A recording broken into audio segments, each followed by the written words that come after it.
Bonjour, je cherche une star pour une nouvelle histoire d'eau de Paname. Mais non, pas vous, elle à côté, là. Oh, une star. Mais c'est une icône. C'est un monument parisien que tout le monde connaît très bien. Enfin, croit connaître. Regardez. Aujourd'hui, à Paris, on trouve une multitude de sources d'eau. Des ruisseaux et cascades dans les parcs et jardins, de nombreuses fontaines aux abords des rues et des places. Mais la fontaine d'eau potable emblématique des rues de Paris est la fontaine Wallace. En 1870, les Parisiens subissent une pénurie d'eau, le prix augmente et de nombreux habitants se trouvent dans l'impossibilité d'en trouver gratuitement. Sir Richard Wallace, un riche philanthrope britannique, fait don à la ville de 50 modèles de fontaines qui porteront désormais son nom. La première, posée en 1872, rencontre un vif succès auprès des Parisiens qui veulent goûter l'eau à la brasserie des 4 femmes.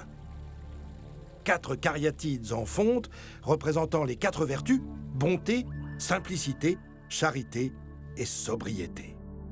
Elles soutiennent un dôme décoré d'écailles dont le sommet est orné de dauphins.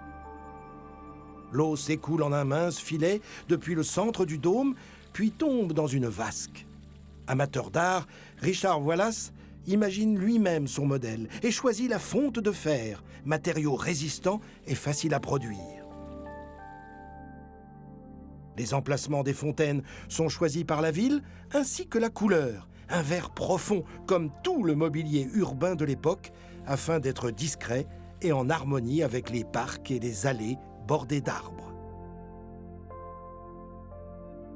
Aujourd'hui, la nouveauté à Paris, ce sont plus de 15 fontaines d'eau pétillante installées dans tout Paris.